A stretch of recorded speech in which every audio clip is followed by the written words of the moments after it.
Привет, кто подключился к нам с разных девайсов и устройств.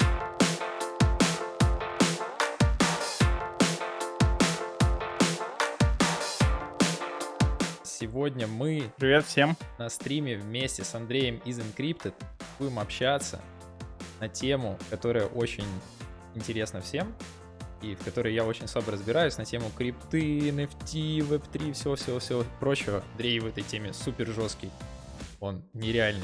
Собственно, очень бы хотелось во всем хоть немножечко разобраться, потому что реально на слуху это все время витает. Примерно я понимаю, там, что означает там крипта, да, что с ней можно делать и так далее. Примерно я понимаю, что там такое NFT, но я думаю, от тебя это услышать было бы очень круто. Давай, не знаю, с самых простых вопросов. Вот, что такое там биткоин, эфир? Что это вообще? Что такое биткоин? Биткоин — это электронная валюта, у которой альтернативный способ консенсуса между участниками. То есть сейчас вот очень просто постараюсь. Если мы говорим про обычные деньги, которые называются фиатные деньги, их обеспечивает то, что государство говорит, вот это деньги, это является законным средством платежа у нас в стране.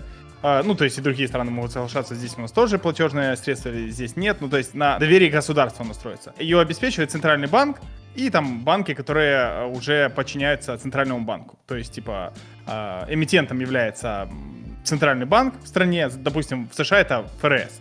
ФРС печатает деньги, распределяет их другим банкам, и банки там выдают кредиты и так далее и тому подобное. Так распределяются деньги. Биткоин же другим способом работает. По принципу нет доверия третьей стороне, он поэтому и появился. Вместо доверия тут proof of work. Это алгоритм консенсуса, это майнинг, да. Я отправляю тебе деньги, и если в случае с обычными деньгами подтверждает эту транзакцию банк, да, он говорит, вот это типа валидная транзакция, у этого человека есть столько-то денег, и он отправляет тебе. То есть, если какая-то штука случится, то это по вине банка, да, то есть я отправлю тебе денег больше, чем у меня есть, там, или там еще какая-то штука, или там какой-то невзаиморасчет произойдет, то есть это все на стороне банка. Как же отправлять деньги, если нет там доверенного лица в качестве банка или что-то такое? Тут нужно, чтобы кто-то тратил какие-то усилия для того, чтобы подтверждать этот консенсус. Здесь появилась такая штука, как майнинг. То есть человек использует вычислительные мощности своего оборудования. Вначале это были процессоры, просто CPU, да, на них майнились биткоин. То есть проделывается какая-то работа, что типа вот этот хэш, один блок в 10 минут. И в этом блоке, блок биткоина, да, блок идет за блоком, туда возникло название блокчейн, да, типа цепочка блоков. И в этом блоке есть транзакции. То есть я тебе отправляю, там, у меня, допустим, есть там 10 биткоинов, я отправляю тебе там 3 биткоина, условно, и майнеры, они, типа, подтверждают эти транзакции, да, то есть там 6 подтверждений, 3 подтверждения транзакция считается минимально валидной, 6 подтверждений уже валидная, она в блокчейне есть, никуда не денется. И чтобы не было какого-то перерасчета, чтобы я не отправил тебе там 20 биткоинов, если у меня есть 10 и так далее, то есть все вот эти транзакции, я откуда-то получил эти 10 биткоинов, да, то есть все эти транзакции есть в блокчейне. И то есть майнеры подтверждают эти транзакции. И майнеры за то, что они подтверждают, получают еще вознаграждение сверху. То есть они получают и комиссии за отправку транзакций, еще и вознаграждение от сети. То есть эмиссия происходит не так, как вот в центральном банке, да, ФРС, допустим, печатает, а получает она от блокчейна, заранее написанному алгоритму. Выгоднее подтверждать транзакции, работать на систему блокчейн биткоина, чем против. То есть когда там пытаться там обмануть систему, там атаку 51 провести или еще какие-то штуки, для тебя это будет невыгодно в плане тратить электроэнергию на майнинг биткоина, невалидные транзакции и так далее и тому подобное. То есть вот такая задача, задумка была. Я надеюсь, я достаточно просто объяснил. Если сложно, давай там вернемся и еще попытаемся объяснить. Достаточно просто, очень, в принципе, доступно. У меня был следующий вопрос, что такое блокчейн, я уже примерно даже понял, что такое блокчейн. Получается же очень много разной криптовалюты, да, то есть не только биткоин, там, эфир и так далее. То есть у них у всех разная какая-то схема? Или... Нет, вот тут как раз, чтобы дальше продвигаться, да, мы должны понимать, есть коины, монеты, есть токены. Коин — это то, у чего есть свой блокчейн. Это, например, биткоин, это эфир, это Solana, это NIR, это вот такого плана штуки. Токен — это то, что построено, например, поверх эфира. Игровой токен какой-то там, Axie Infinity, построили там типа поверх блокчейна эфир. То есть он там существует, он там типа используется как смарт-контракт в сети эфира. И вот таких вот криптовалют очень много, там десятки тысяч, наверное. Но токены, они все как-то подвязаны под эфир, да? Не, токены, они подвязаны под какой-то из блокчейнов. Есть токены в блокчейне Solana, есть токены в блокчейне Avalanche, есть токены в блокчейне NIR, есть токены в разных блокчейнах.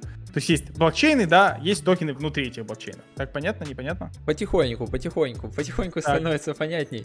Про смарт-контракты сейчас спрошу, то есть в чем, ну, что это вообще? Что такое смарт-контракт? Это, как любят объяснять, да, это такой, типа, самоисполняющийся договор, да, как обычно говорят. Но по факту это просто программа, которая работает в сети. Сейчас самый простой пример, потому что там есть желание там разобраться в NFT, и оно на хайпе. NFT — это тоже смарт-контракт, да. Создали NFT, и чтобы его заминтить, да, или там купить, есть смарт-контракт. Ты отправляешь свой эфир, получаешь NFT. Вот это смарт-контракт, условно. Это очень простой пример смарт-контракта. Окей, а NFT-шка, по сути, это какой-то код, да?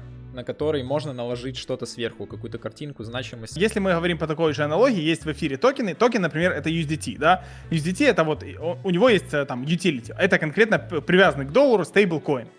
То есть он обеспечен долларом. Он нужен для того, чтобы фиксировать курс, потому что, типа, в блокчейн доллара никак не заведешь, кроме как привязанным к нему стейблкоином. Вот этих токенов может быть там, типа, миллионы, миллиарды, да, то есть они взаимозаменяемые. То есть это, типа, $1 равен $1, да, типа, 1 USDT равен 1 USDT.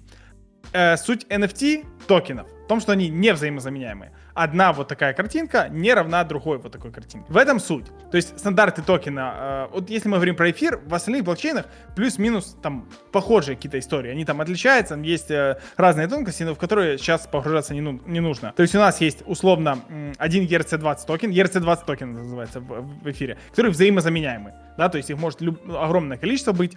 То есть один равен другому. Тебе не важно, у тебя вот этот токен или вот тот токен. То есть абсолютно не важно.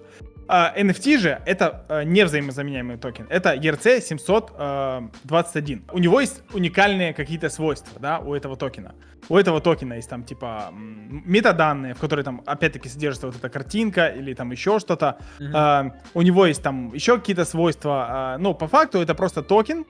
Тоже нельзя заменить на любой такой же токен. То есть он имеет уникальные свойства. Есть еще там типы невзаимозаменяемых токенов, но это об этом чуть позже, это, наверное, не столь принципиально сейчас.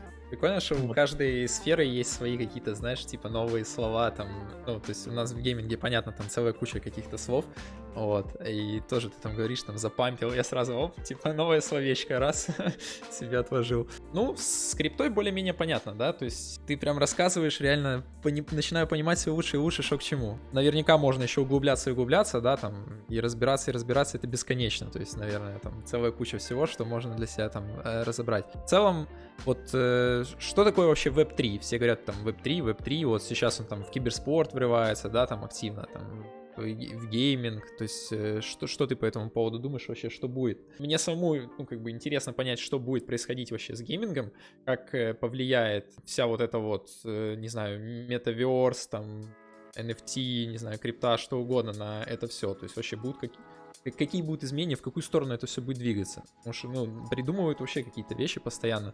Все новые, прям, которые, ну, crazy. Я очень кратко попытаюсь рассказать. Web3 — это, грубо говоря, следующий этап развития интернета, так предполагается, да, это теоретическая штука, в которой будет новый способ взаимодействия с контентом, с информацией и так далее. То есть, грубо говоря, это типа монетизируемый интернет напрямую, и когда данные пользователей принадлежат пользователям самим. Интернет с децентрализацией. Условно, у нас типа был веб 1.0, там где там каждый сайт там что-то там собирал информацию, там типа глобальных компаний не было. Потом был Web 2.0, там где появились стриминги, там где появились вот все, появились там Google, Apple, Amazon и там и так другие компании. И Web 3 это интернет следующего этапа, на котором типа можно будет напрямую там финансово как-то, как на эфире вот эти есть игры, дапсы, приложения, вот оно будет интегрировано в обычный интернет.